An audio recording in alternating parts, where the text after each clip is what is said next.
patrística. Carta de Inácio aos Efésios.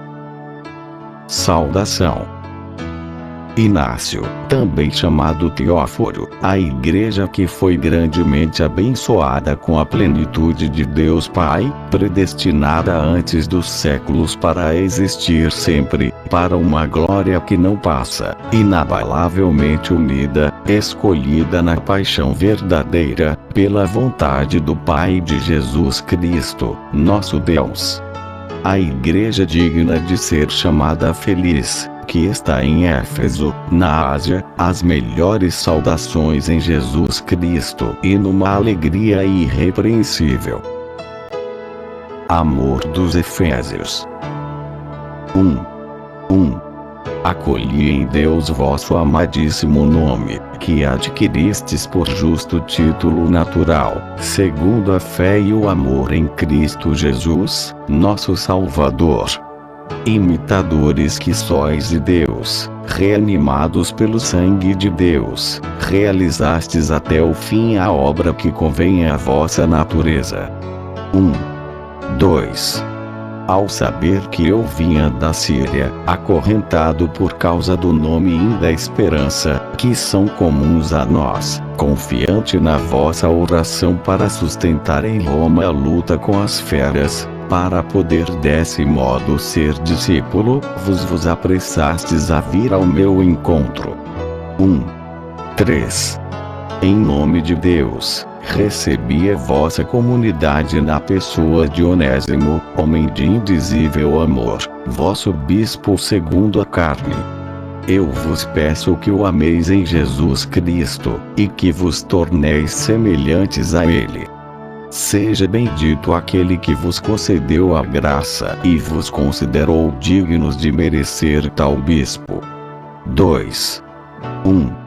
Aburro, meu companheiro de serviço e vosso diácono segundo Deus, abençoado em todas as coisas, eu desejo que ele permaneça para vossa honra e a do vosso bispo.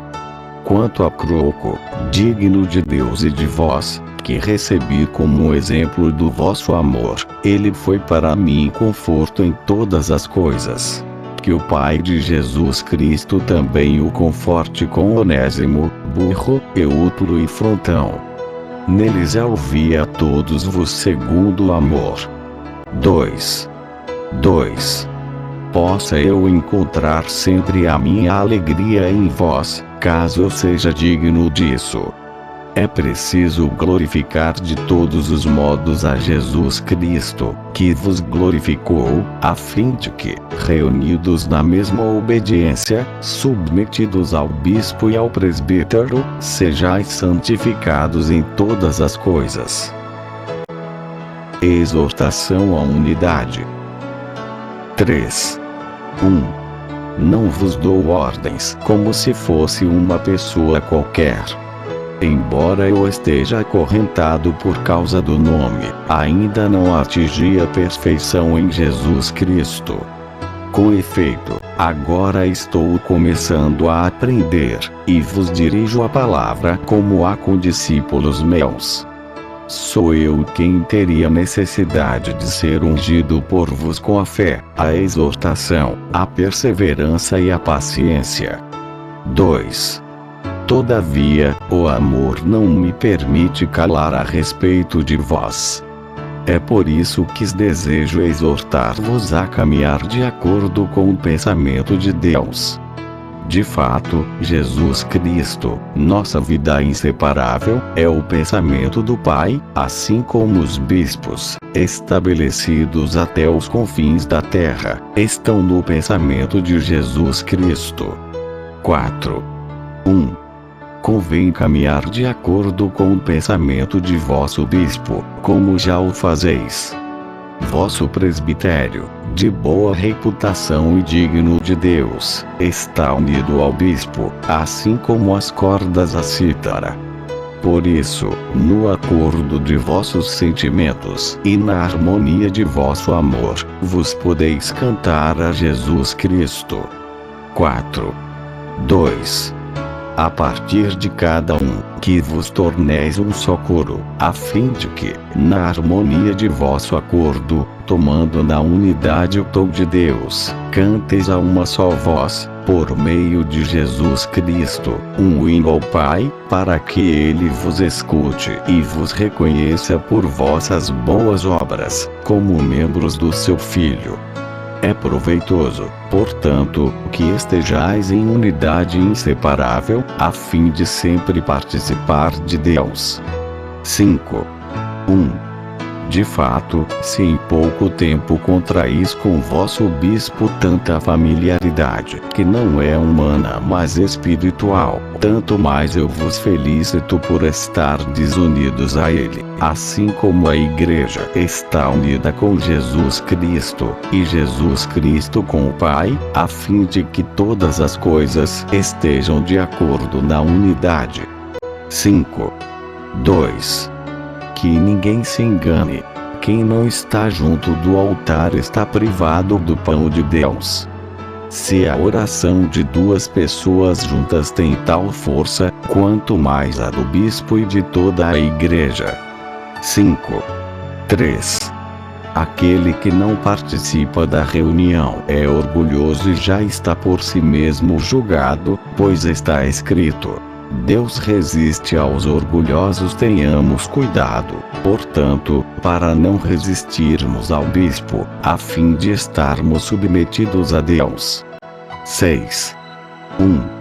Quanto mais alguém vê que o bispo se cala, tanto mais o deve respeitar.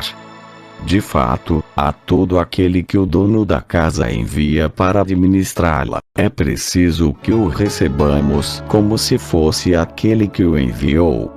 Está claro, portanto, que devemos olhar o bispo como ao próprio Senhor. 6. 2. Por outro lado, o próprio Onésimo louva em alta voz vossa boa ordem em Deus, dizendo que vos todos viveis segundo a verdade, que nenhuma heresia se aninha entre vos e que não dais ouvido a ninguém que vos fale de qualquer coisa, a não ser de Jesus Cristo na verdade. Fugir da heresia. 7. 1. De fato, existem algumas pessoas que dolosamente costumam levar o nome, mas agem de modo diferente e indigno de Deus. É preciso que eviteis essas pessoas como se fossem feras selvagens. Com efeito, são cães raivosos que mordem sorrateiramente. Atentos a eles, pois suas mordidas são difíceis de curar. 7. 2. Existe apenas um médico, carnal e espiritual, gerado e não gerado, Deus feito carne, Filho de Maria e Filho de Deus, vida verdadeira na morte, vida primeiro passível e agora impassível, Jesus Cristo nosso Senhor. 8. 1. Que ninguém, portanto, vos engane, assim como também não vos deixeis enganar, sendo todos de Deus. Se não há nenhuma discórdia entre vos que possa atormentar-vos, então verdadeiramente estáis vivendo segundo Deus. Sou vossa vítima expiatória, e me ofereço em sacrifício por vós, Efésios, igreja famosa pelos séculos. 8. 2. Os carnais não podem realizar coisas espirituais, nem os espirituais coisas carnais, da mesma forma que a fé não pode realizar as coisas da infidelidade, nem a infidelidade as coisas da fé. Até mesmo as coisas que realizais na carne são espirituais. Fazei tudo em Jesus Cristo. 9. 1. Eu soube que por aí passaram alguns, levando mau ensinamento. Vós, porém, não os deixastes semear em vosso meio, tapando os ouvidos para não receber o que eles semeiam, porque sois as pedras do templo do Pai, preparadas para a construção de Deus Pai, levantadas até o alto pela alavanca de Jesus Cristo, que é a cruz, usando a corda, que é o Espírito Santo. Vossa fé é o vosso guindaste, a fé é o caminho que eleva até Deus. 9. 2. Sois todos companheiros de viagem, portadores de Deus e do templo, portadores de Cristo e do Espírito Santo, portadores dos objetos sagrados, ornados em tudo com os mandamentos de Jesus Cristo. Estou alegre convosco, porque fui julgado digno de conversar convosco por meio desta carta, e de congratular-me pelo fato de que, vivendo a vida nova, não há mais nenhuma outra coisa além de Deus. Dar exemplo de virtudes. 10. 1. Rezai sem cessar pelos outros homens, pois neles há esperança de conversão, a fim de que alcancem a Deus. Deixai que, ao menos por vossas obras, eles se tornem vossos discípulos. 10. 2. Quando eles tiverem seus acessos de ira, sede mansos. Diante de suas manias de grandeza, sede humildes. Frente às suas blasfêmias, oponde vossas orações. Diante de seus erros, sede firmes na fé. Diante de sua ferocidade, sede pacíficos, sem procurar imitá-los. 10. 3. Sejamos irmãos deles pela bondade, e procuremos ser imitadores do Senhor. Quem sofreu mais a injustiça? Quem teve mais privações?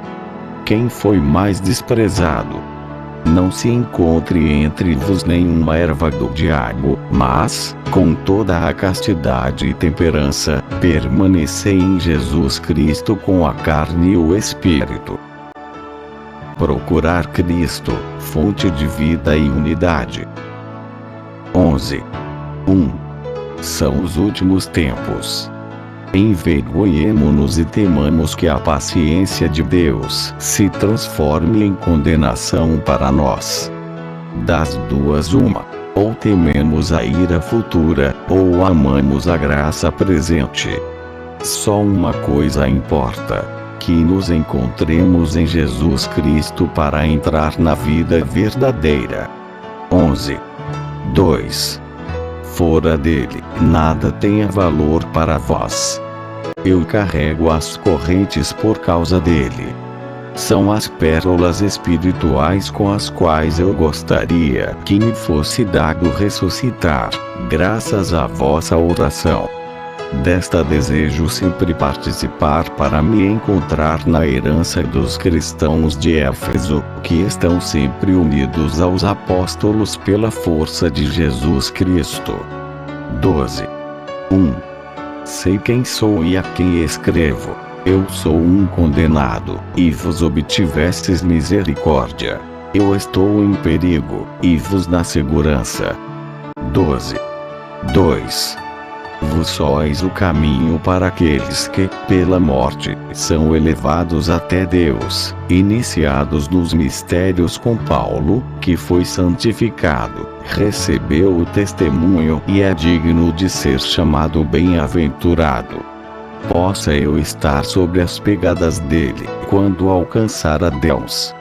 Em todas as suas cartas, ele se lembra de vos em Cristo Jesus. 13. 1. Esforçai-vos para vos reunir mais frequentemente, para agradecer e louvar a Deus. Quando vos reunis com frequência, as forças de Satanás são abatidas e sua obra de ruína é dissolvida pela concórdia de vossa fé. 13. 2. Não há nada mais precioso do que a paz, que põe abaixo toda a guerra das potências aéreas e terrestres. Fé e caridade. Critério do verdadeiro discípulo. 14. 1. Nada disso ficará escondido para vós, se tiverdes, em Jesus Cristo, fé e amor totais, que são o começo e o fim da vida. O começo é a fé, e o fim é o amor. Os dois juntos são de Deus, e tudo o mais, que se refere à perfeição e santidade, o seguem. 14. 2. Quem professa a fé não peca, e quem possui o amor não odeia. Pelos frutos conhecemos a árvore. Da mesma forma, os que professam pertencer a Cristo são reconhecidos por suas obras. Agora a obra que nos é pedida não é a profissão da fé, mas que cada um se mantenha na força da fé até o fim. Não se deixar seduzir pela heresia. 15. 1. É melhor calar e ser, do que falar e não ser. É bom ensinar, se aquele que fala, faz. De fato, há um único mestre, aquele que disse e era. E o que ele fez, calando, são coisas dignas do Pai. 15. 2. Aquele que possui verdadeiramente a palavra de Jesus pode escutar também seu silêncio, a fim de ser perfeito, para realizar o que diz ou para ser conhecido pelo seu silêncio. Nada está escondido para o Senhor, mas até nossos segredos estão junto dele. 15. 3. Portanto, façamos tudo como se ele morasse dentro de nós, para sermos templos dele e ele próprio ser o nosso Deus dentro de nós, como é de fato e como aparecerá diante de nossa face, se o amarmos justamente. 16. 1. Meus irmãos, não vos enganeis. Aqueles que corrompem uma família não herdarão o reino de Deus. 16. 2. Com efeito, se morrem aqueles que fazem isso segundo a carne, quanto mais aquele que, por sua má doutrina, corrompe-se a fé em Deus, pela qual Jesus Cristo foi crucificado. Essa pessoa, tornada impura, irá para o fogo inextinguível, juntamente com aquele que a escuta. 17. 1. Por isso, o Senhor recebeu unguento sobre a cabeça, a fim de exalar a incorruptibilidade para a sua igreja. Portanto, não vos deixeis ungir com o mau odor do príncipe deste mundo, para que não os leve prisioneiros, longe da vida que vos espera. 17. 2. Porque não nos tornamos todos sábios, recebendo o conhecimento de Deus, que é Jesus Cristo. Porque perecermos loucamente, desconhecendo o dom que o Senhor verdadeiramente nos enviou? O homem novo. 18. 1. Meu espírito é vítima da cruz, que é escândalo para os que não creem, mas salvação e vida eterna para nós. Onde está o sábio? Onde está o inquisidor? Onde está a vaidade daqueles que se dizem sábios? 18. 2. De fato, o nosso Deus Jesus Cristo, segundo a economia de Deus, foi levado no seio de Maria, da descendência de Davi e do Espírito Santo. Ele nasceu e foi batizado, para purificar a água na sua paixão. 19. 1. Ao príncipe deste mundo ficou escondida a virgindade de Maria, seu parto, e igualmente a morte do Senhor. 3 mistérios retumbantes, que foram realizados no silêncio de Deus. 19. 2. Como, então, foram manifestados ao mundo. Um astro brilhou no céu mais que todos os astros, sua luz era indizível e sua novidade causou admiração. Todos os astros, juntamente com o Sol e a Lua, formaram um coro em torno do astro, e ele projetou sua luz mais do que todos. 19. 3. Houve admiração. Donde vinha a novidade tão estranha a eles? Então, toda a magia foi destruída, e todo laço de maldade abolido, toda a ignorância dissipada e todo o reino foi arruinado, quando Deus apareceu em forma de homem, para uma novidade de vida eterna. Aquilo que havia sido decidido por Deus começava a se realizar. Tudo ficou perturbado no momento em que se preparava a destruição da morte. 20. 1. Se Jesus Cristo me tornar digno, graças às vossas orações, e se for da vontade de Deus, eu vos explicarei, em segundo livrinho que devo escrever-vos, a economia da qual comecei a vos falar, a respeito do homem novo, Jesus Cristo. Ela consiste na fé nele e no amor por ele, no seu sofrimento e ressurreição. 20. 2. Sobretudo se o Senhor me revelar que cada um e todos em conjunto, na graça que provém do seu nome, vos reunireis na mesma fé em Jesus Cristo da descendência de Davi segundo a carne, filho de homem e filho de Deus, para obedecer ao bispo e ao presbitério, em concórdia estável, partindo o mesmo pão, que é remédio de imortalidade, antídoto para não morrer, mas para viver em Jesus Cristo para sempre. Saudações finais. 21. 1. Eu sou o vosso resgate, para vos e para os que, em honra a Deus, haveis enviado a Esmirna, de onde vos escrevi, dando graças ao Senhor, amando a Policarpo como vos amo também. Lembrai-vos de mim, como Jesus se lembra de vós. 21. 2. Orai pela igreja que está na Síria, de onde sou conduzido em cadeias a Roma, porque sendo o último dos fiéis de lá, fui julgado digno de servir a honra de Deus. Tende bom comportamento em Deus Pai e em Jesus Cristo, nossa esperança comum.